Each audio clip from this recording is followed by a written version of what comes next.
Hi everyone. Okay, my Whine Wednesday seems to be working in this format for me today. So it's perfect. Hi everyone. Welcome to a Whine Wednesday where you can join me for a glass of wine or to a whine about your dog, whichever kind of suits your needs. Just finished up some virtual training sessions with some private clients. So I feel like I talk so much, but that's okay. What can you do? And I'm here. I've got a special surprise. Well, Sofia has her own fan base, so I say it's a special surprise, but it's a special surprise for those who are obsessed with Sofia. She decided to join me for Whine Wednesday. Hi, yeah. Hi. Yes. She is like such a snuggle buddy. So she joined me for all my virtual private sessions this evening. So I think she thinks I kept her awake for like too long now. I think she's kind of over it. But yeah. Oh, and Michelle, or a Caesar Wednesday. Are you having another Caesar? We're open to all beverages here for Whine Wednesday. So it can be, whatever kind of suits you. Wine, coffee, tea, water, we're up for anything. I know, isn't Sofia the cutest? I'll show her again because, who doesn't like to see Sofia? Look at her. Look at her. Hi. So if you hear funny noises throughout today's Whine Wednesday, it would be Miss Sofia probably snoring because she's a pretty big snorer and I've been keeping her awake. So yeah, we were doing some virtual private training and I was using Sofia as an example for a couple of the sessions. So normally this time of day, she's pretty chilled out, relaxing, having a nice little nap, and I've disrupted her. She doesn't normally hang out up here in my office very often. So that alone she's kind of like, oh, this isn't my spot. I don't love it. And then I was keeping her awake as I demonstrated with her. So she's having a rough night for her. For her, it's a rough go. So I'm enjoying some wine. I'm having a Pinot Grigio this evening. Yes, I am. I often get a lot of comments on the size of the amount of wine that I have in my wine glasses. I would like to declare that I never fill these wine glasses, that this is Jason's job. So he's a heavy pourer. So, you guys can thank Jason for the large amount of wine that he pours in my glass. So I'm going to have my first sip for this evening. And I think I said last week how he'll critique my videos and point out the funny things that I do. So I had said last week how I always when I have my glass of wine. What was the other thing he said I do? I tap the glass or something. So now I'm super aware of that and trying to prevent it. But I'm not going to be is going to happen. I might be able to hold off for a couple of sips, but that's it. So how's everyone's evening? Does anyone have any training questions? For those of you who haven't seen it, we also have a giveaway going on our business page. So we're giving away a $50 gift card for the Black Spoon, which is personally one of my all-time favorite restaurants. So it will be all done virtually. So I will be giving them the name of the winner and stuff, and then they'll kind of have that I don't know what the word is, on file kind of at the restaurant. And they are doing delivery and takeout right now, so it can all be done contactless, which is so important during this point in time. So just so everyone knows that. So you can go to any of the posts about the giveaway and you can earn extra entries by liking any of the posts, commenting, sharing, any of that kind of good stuff. So yeah, I encourage you guys to try because it's personally my favorite restaurant. But yeah, we've been pretty busy right now with training and all that kind of good stuff. So it's been a pretty busy time. It's not looking like opening up is happening anytime soon.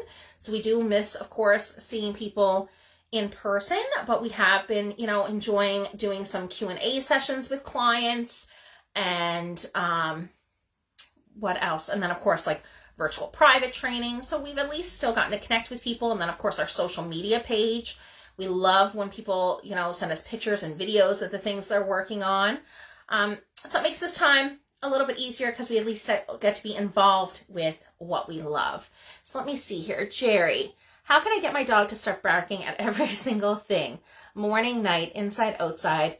There's never anything there, but she doesn't stop. This pregnant mama needs an hour of peace. So there's a couple of things. First, when we talk about something like excessive barking, there is typically, you know, more going on there than the obvious issue that we see. So the obvious issue being that the dog is barking.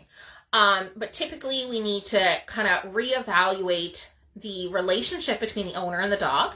What kind of rules, boundaries, structure, guidance is happening in the dog's day-to-day life.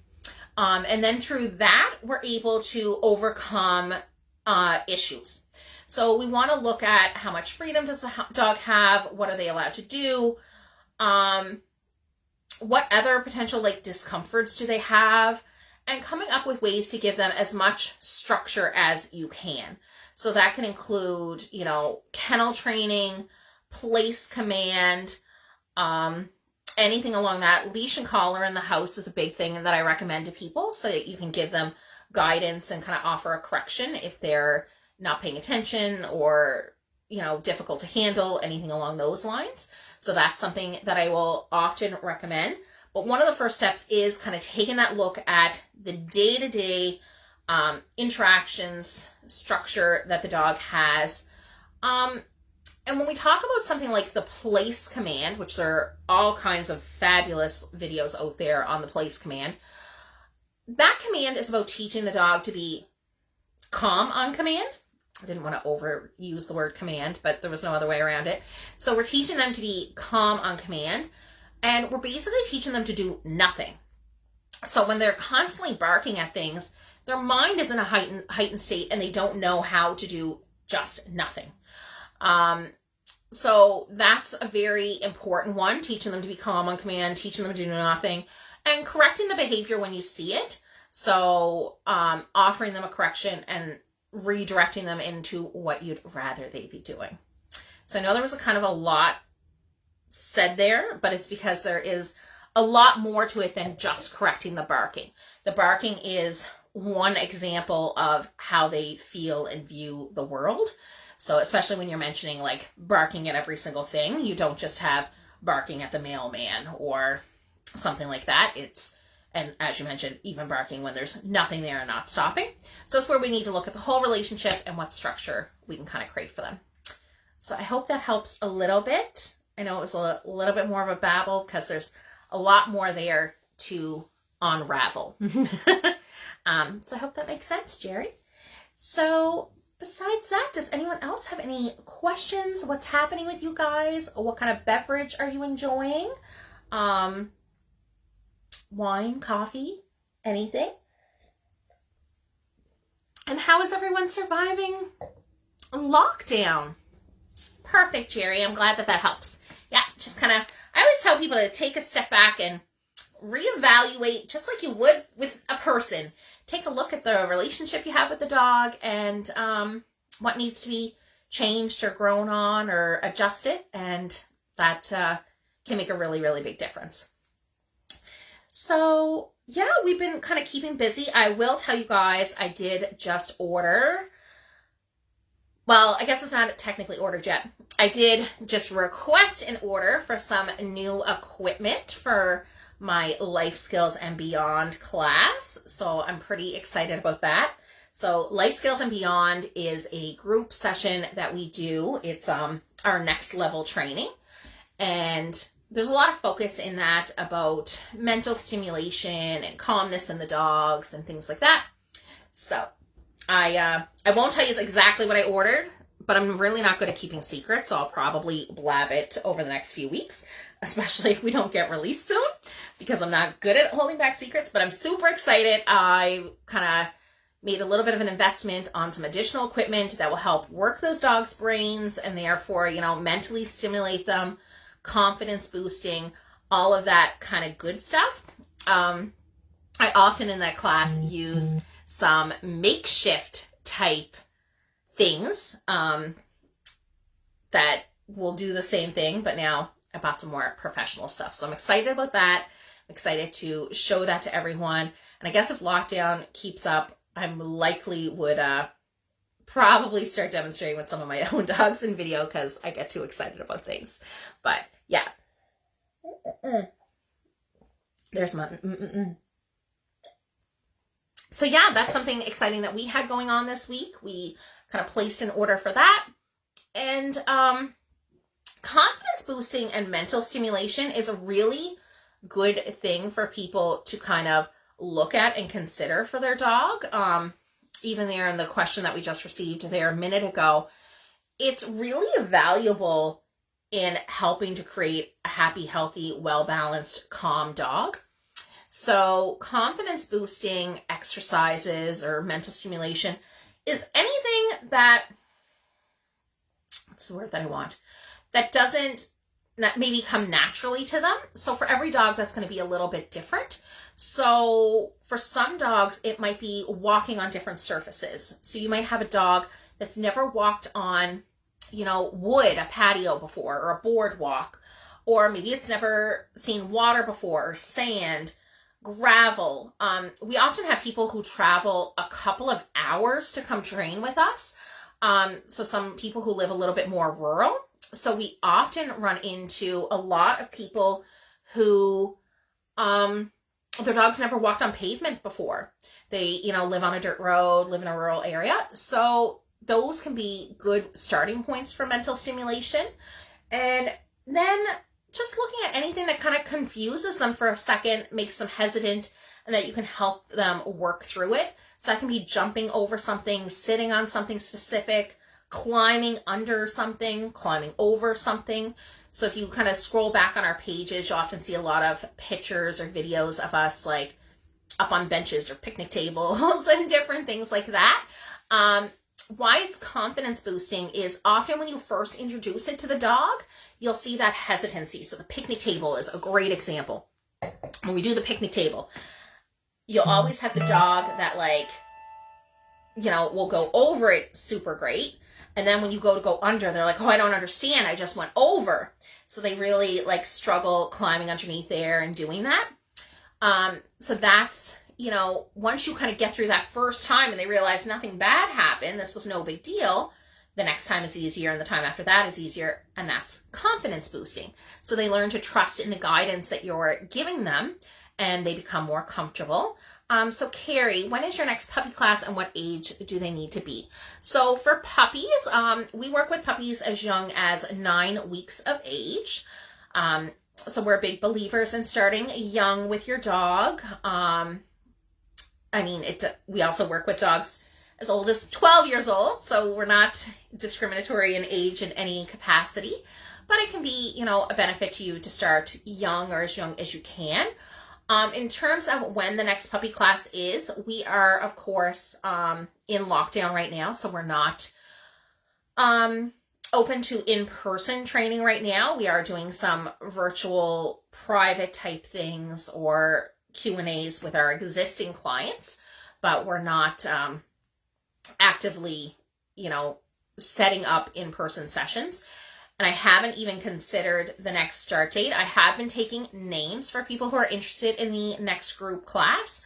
But I, of course, until, we see restrictions lift and things change, I won't even begin to start considering the date just yet. We're going to kind of play the wait and see game and hopefully sooner rather than later. But we do run multiple groups at a time. So even though when we closed, we had multiple groups, we were prepared. We had a time slot available to start another one.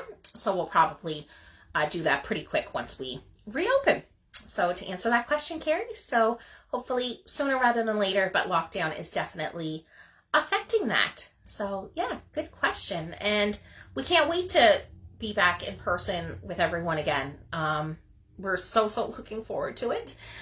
And another thing I kind of wanted to talk about that I've been talking about a lot in my Q&As or in my sessions with clients right now is us working towards preventing separation anxiety kind of during lockdown.